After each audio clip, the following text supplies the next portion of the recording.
Hi everybody, I'm Mahin, and this is your Tuesday technique for the daily Bellydance Quickies. Today we're going to talk about two different movements that are related but not the same, and we're going to contrast these two and use them in a couple of different ways. Now, these two movements both have a lot of different names depending on where you learn to dance and who you got your verbiage from and which dance traditions that you follow.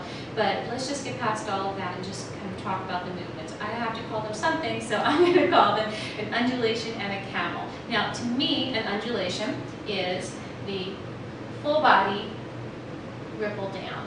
So this is led with the chest forward, lifting up, kind of touching your shoulders to an imaginary wall, and then to start and bring that spine in alignment under the top of where your shoulders are by using the abdominal muscles and bringing it down so that you're straight again. And then you can lead right back up into it and come down.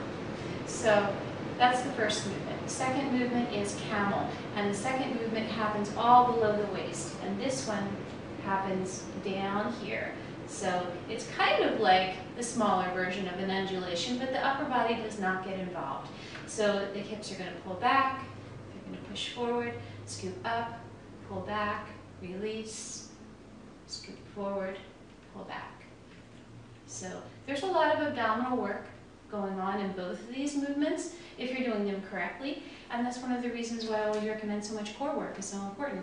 The difference between this movement being solely a skeletal movement and putting some muscle into it is really big, especially with the undulation, because if you just kind of use your weight to wave back and forth and kind of lead with the chest and just let the momentum take you back and forth, you get a very loose movement that isn't really the most flattering movement. So that's not really the best way to do it. But if you get some muscle into it and some control, that usually works a lot better. It's much more pleasing to look at, in my opinion anyway. So this lower body movement, though, in order to keep this still, you have to use a lot of muscle, and you have to use a lot of muscle just to create this in a very defined way. So how do you use these things?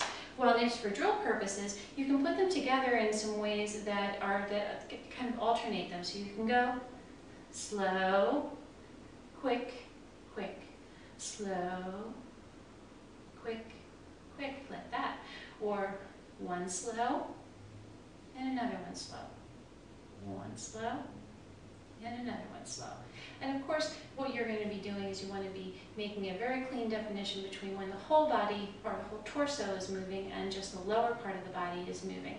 That's a real important thing to practice. And of course, these can also be done traveling backwards, traveling sideways, or layered on top of things. That's some things that you can go ahead and play with. So that's what I have for you today, no matter what you call them. How about if you get on Facebook and go ahead and let me know what you call these two movements. I think it would be interesting for us all to see the different vocabulary that we use for these, because certainly there is a lot. So that's what I've got for you today, and have a great week, and I will see you next Tuesday. If you are not subscribed to the email for the Daily Bellydance Quickies, take a look in the box down there and check it out, and we'll see you next time. Bye!